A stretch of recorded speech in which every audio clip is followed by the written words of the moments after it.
Bom dia, amigos. Hoje é dia de mandar um abraço para o Dr. Antônio Amaury Corrêa de Araújo, grande Antônio Amaury, grande pesquisador do cangaço, e que eu tenho certeza que está na atenção de todos nós pesquisadores, porque todos nós, na verdade, nos apoiamos nos seus trabalhos em algum momento nas pesquisas do cangaço.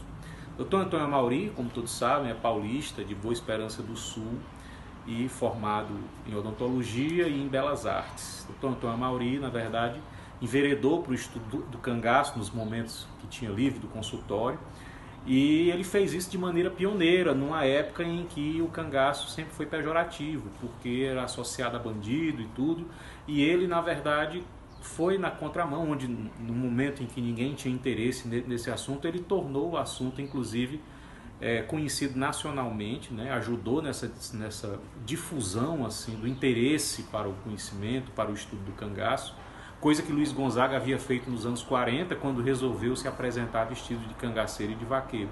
O Dr. Antônio Amaury, inclusive, participou de um programa de televisão, o 8800, do qual, inclusive, foi premiado, tornando o cangaço assim conhecido, né, digamos, nacionalmente. E participou de filmes, participou de roteiros de filmes, como, por exemplo, Curisco, o Diabo Loiro, como Os Últimos Cangaceiros, um documentário recente de Volney Oliveira. E Dr. Amaury desbravou o estudo do cangaço na medida em que conseguiu ainda entrevistar muitos ex-cangaceiros, ex-volantes, ex-coiteiros, pessoas ligadas ao fenômeno do cangaço, que ainda estavam vivas e que ele teve o prazer de entrevistá-las, de até conviver com elas.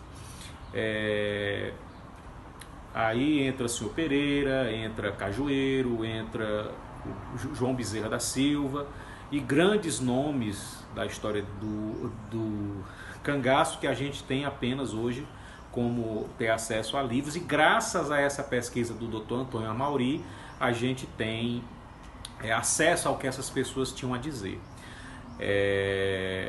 Inclusive, na pesquisa do cangaço, ele foi pioneiro em alguns pontos. Vou citar aqui a abordagem das mulheres. Não havia nenhum estudo prévio abordando a participação das mulheres no cangaço, e Dr. Amaury nos brindou com um livro maravilhoso, Lampião, as Mulheres e o Cangaço, e o Assim Morreu Lampião, que foi o protótipo do primeiro Globo Repórter. O primeiro Globo Repórter, O Último Dia de Lampião, baseado nessa obra do Dr. Antônio Amaury Corrêa de Araújo. Então, às vezes, eu fico até um pouco chateado, fico mesmo... eu não entendo como é que algumas pessoas, às vezes, vêm para os grupos sociais, para as redes, e fazer críticas pejorativas ao trabalho do Dr. Antônio Amaury. Eu não entendo isso. Por quê? Porque hoje o conhecimento está mastigadinho, você entra na rede, você encontra o que é bom e o que é ruim. Entendeu? Mais mastigadinho, você entra lá, pesquisa em meia dúzia de sites e consegue ter um apanhado aí sobre o estudo desse fenômeno que hoje é tão difundido. Agora, essas pessoas se esquecem do esforço que ele teve em desbravar tudo isso, em entrevistar pessoas, em viajar, em transformar o consultório de odontologia num verdadeiro laboratório de antropologia e sociologia e pesquisa do cangaço. Algumas pessoas criticam o fato dele ser paulista, mas eu não entendo por que essa crítica, de não ser um nordestino. Ora, do estudo do cangaço, a gente pode citar aqui outros pesquisadores brilhantes que são de São Paulo, o Sabino Bassetti, por exemplo, um brilhante pesquisador, e eu digo mais, Billy Jane Chandler, da Universidade do Texas, que fez um trabalho maravilhoso chamado The Bandit King Lampião of Brazil, que é um trabalho ainda hoje referencial. Dominique Dreyfus, essa escritora, pesquisou a vida de Luiz Gonzaga e fez um trabalho maravilhoso sobre Luiz Gonzaga.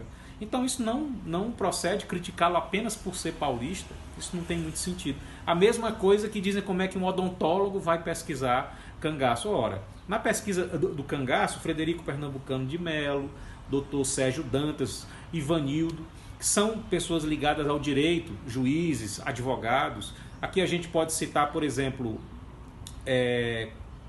Moacir Sclia, Pedro Nava, eram médicos e viraram escritores célebres, né? A gente pode citar Euclides da Cunha, que era engenheiro e virou escritor, fez uma obra magnífica, Os Sertões, e o próprio Lampião. Lampião era almocreve e virou o rei dos cangaceiros. Ele poderia ter sido o rei da almocrevaria, mas foi o rei do cangaço. Então, eu saúdo aqui, eu mando meu abraço a doutor Antônio Amaury Corrêa de Araújo, lembrando um mandamento: honrar pai e mãe. Não é só honrar genitor e genitora, não. É honrar aqueles que vieram antes da gente e que desbravaram, trilharam, suaram para poder mostrar, para a gente ter hoje, de maneira fácil, muito da pesquisa do cangaço e ter aonde se apoiar para prosseguir. Um grande abraço.